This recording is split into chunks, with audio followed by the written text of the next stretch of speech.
Adapted from archaic translation by H. T. Francis and R. A. Neil. Jataka number 361. Vaṇṇāroha-Jātaka. Is it thus, Sudatha, etc. This story the master, while living at Jetavana monastery, told concerning the two chief disciples. On a certain occasion the two chief elders resolved during the rainy season to devote themselves to solitude. So they said the master farewell, and leaving the company of the brethren they went on from Jetavana monastery, carrying their bowl and robes with their own hands, and lived in a forest near a border village. And a certain man, who waited on the elders and lived upon their broken food, lived apart in the same place.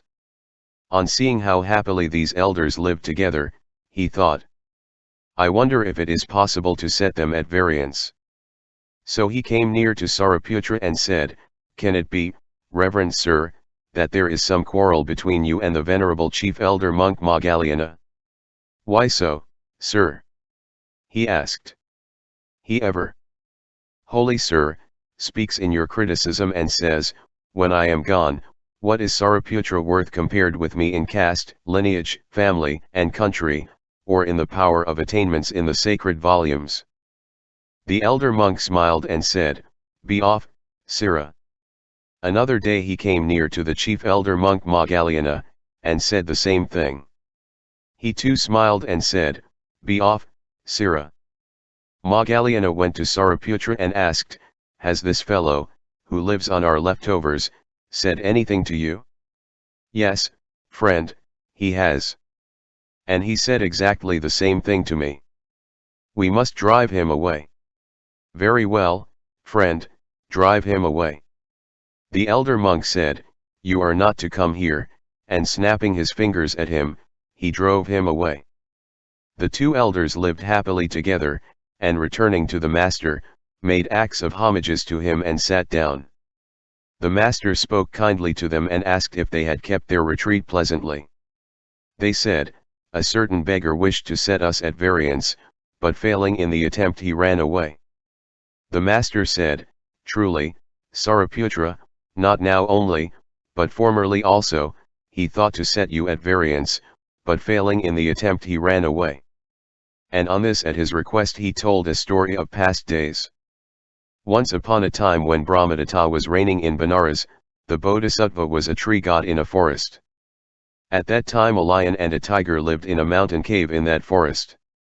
A jackal was in attendance on them, and living on their broken meats began to grow bigger of body.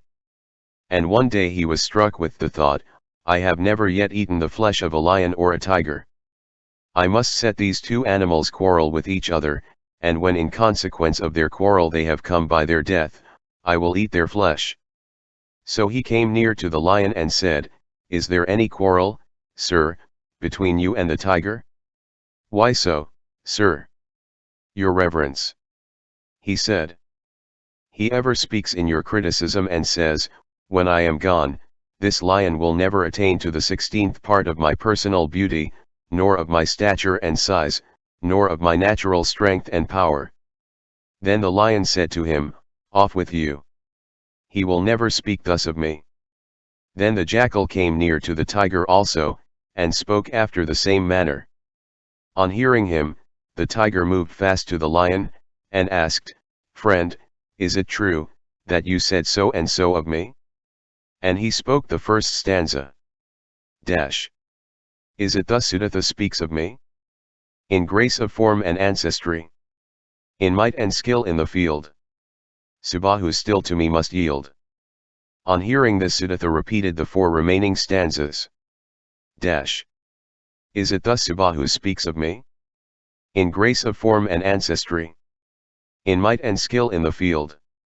Sudatha still to me must yield. If such injurious words are yours, no more shall you be friend of mine. The man that lends a ready ear to any gossip he may hear, soon picks a quarrel with a friend, and love in bitter hate will end. No friend suspects without a cause, or carefully looks out for flaws, but on his friend in trust will rest, as child upon its mother's breast. and never will by a stranger's word be parted from his bosom's lord. When the qualities of a friend had been thus set on in these 4 stanzas, the tiger said, "The fault is mine," and begged pardon of the lion. And they continued to live happily together in the same place. But the jackal departed and fled elsewhere. The master, having brought his lesson to an end, identified the birth.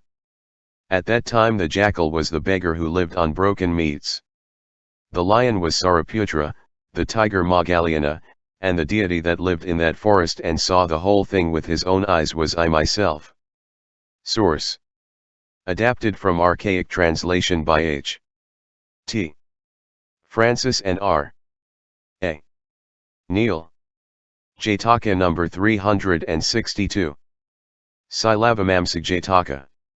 Virtue and learning, etc. This story the master, while residing at Jetavana monastery, told concerning a Brahmin who would test the power of virtue.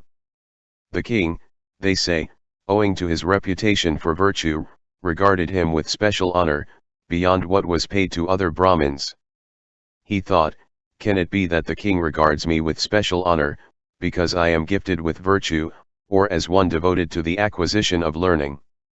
I will just test the comparative importance of virtue and learning. So one day he took a coin from the royal treasury board. The treasurer, such was his respect for him, did not say a word. It occurred a second time, and the treasurer said nothing. But on the third occasion he had him arrested as one who lived by robbery, and brought him before the king. And when the king asked what his offense was, he charged him with stealing the king's property. "Is this true, Brahmin?" said the king. "I am not in the habit of stealing your property." "Sire," he said, "but I had my doubts as to the relative importance of virtue and learning. And in testing which was the greater of the two, I thrice took a coin, and then I was given into custody and brought before you. Now that I know the greater value of virtue compared with learning, I no longer wish to live a layman's life. I will become an ascetic." On obtaining leave to do so, without so much as looking back on his house door, he went straight to Jetavana monastery and begged the master to initiate him. The master granted him both initiate monks and elder monks' holy order of discipleship. And he had been no long time in the holy order of disciples, before he attained to spiritual insight and reached the highest fruition. The incident was discussed in the Hall of Truth, how that a certain Brahmin, after proving the power of virtue, took to holy order of disciples and obtaining spiritual insight reached sainthood. When the master came and inquired of the brethren what was the nature of the topic they were sitting to discuss, on hearing what it was, he said, "Not this man now only, but sages of old also put virtue to the proof, and by becoming ascetics worked out their own salvation." And with this he told a story of the past. Once upon a time when Brahmadatta was reigning in Benares, the Bodhisattva was born in a Brahmin family. And when he came of age, he acquired every liberal art at Taxila, and on his return to Benares he went to see the king. The king offered him the post of family priest, and as he kept the 5 moral rules, the king looked upon him with respect as a virtuous man.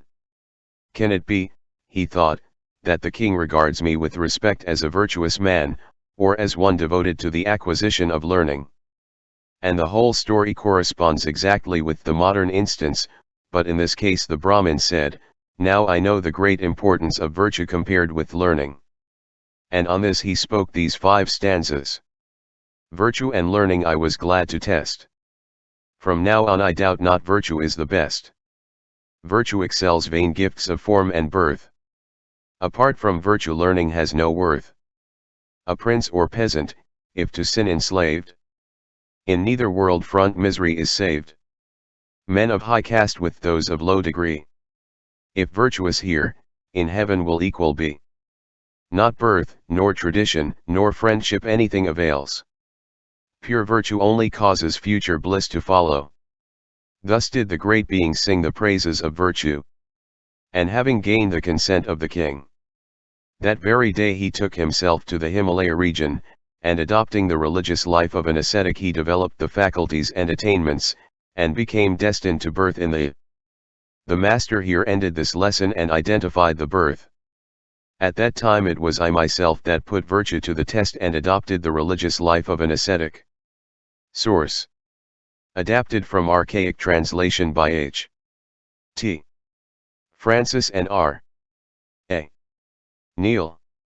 Jataka number 363. Hiri-Jātaka. Who spite of honor, etc. This story the master, when living at Jataka monastery, told concerning a rich merchant, a friend of Ahiguṇḍika, who lived in a border province. Both the introductory story and the story of the past are told in full in the concluding birth of the 9th division of the first book. But in this version, when the merchant of Benares was told that the followers of the foreign merchant were parted of all their property and, after losing everything they possessed, had to take to flight, he said, because they failed to do what they should for the strangers who came to them, they find no one ready to do them a good turn. And so saying he repeated these verses. Who spite of honor, while he plays the part of humble servant, dislikes you in his heart. Poor in good works and rich in words alone. Ah! Such a friend you surely would not own. Be you indeed to every promise true. Refuse to promise what you cannot do. Wise men on empty braggarts look askew. No friend suspects a quarrel without cause. Forever watching to discover flaws. But he that trustful on a friend can rest, as little child upon its mother's breast. Will never by any stranger's deed or word be separated from his bosom's Lord. Who draws the yoke of human friendship well, of bliss increased and honored life can tell. But one that tastes the joys of calmness, drinking sweet draughts of truth he only knows, escape from bonds of sin and all his sufferings. Thus did the great being, disgusted by coming into contact with evil associates, through the power of solitude, bring his teaching to end and lead men to the eternal nirvana. The master, his lesson ended, thus identified the birth. At that time I myself was the merchant of Benares. Jataka number 364. Khajjopanaka-Jātaka. This question about a firefly will be set on in full in the Mahamagga. Source. Adapted from archaic translation by H. T. Francis and R. A. Neil. Jataka number 365. Ahiguṇḍika-Jātaka. Lo! Here we lie, etc. This story the master, while living at Jataka monastery, told concerning an aged monk. The story has been already told in full in the Salaka birth. In this version also the old man, after initiating into monkhood, a village boy abuses and strikes him. The boy escaped and returned to the world. The old man once more admitted him to holy order of disciples, and acted just as before. The youth, after he had for the third time returned to the world, on being again solicited to come back, would not so much as look the old man in the face. The matter was talked over in the hall of truth. How that a certain elder monk could live neither with his novice nor without him, while the boy, after seeing the old man's fault of temper, being a sensitive youth, would not even look at him. The master came and asked what was the subject of discussion.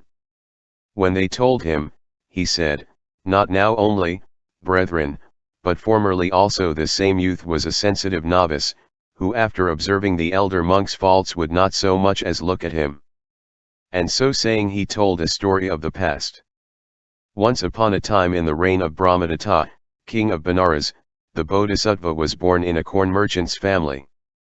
And when he was grown up, he got his living by selling corn. Now a certain snake charmer caught a monkey and trained him to play with the snake. And when a festival was proclaimed at Benares, he left the monkey with the corn merchant and roamed about for 7 days, making sport with the snake. The merchant meanwhile fed the monkey with food both hard and soft.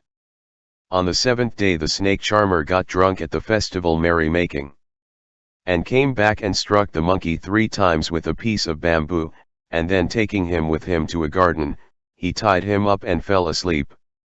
The monkey got loose from his chain, and climbing up a mango tree, sat there eating the fruit.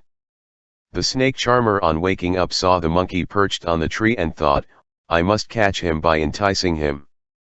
And in talking with him he repeated the first stanza. Lo! Here we lie, my pretty one.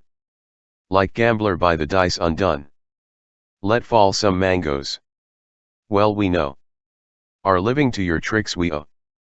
The monkey, on hearing this, uttered the remaining verses. Your praises, friend, unmeaning sound. A pretty monkey never was found. Who in the stores, when drunk, did starve and beat me to pain today? When I, snake charmer, call to mind the bed of pain where I reclined. Though I should some day be a king, no prayer from me the spoon should ring. Your cruelty remembering. But if a man is known to live content at home, is likely to give, and springs of gentle race, the wise with such should form the closest ties. With these words the monkey was lost in a crowd of fellow monkeys. The master here ended his lesson and identified the birth. At that time the old man was the snake charmer, the novice was the monkey, and I myself was the corn merchant.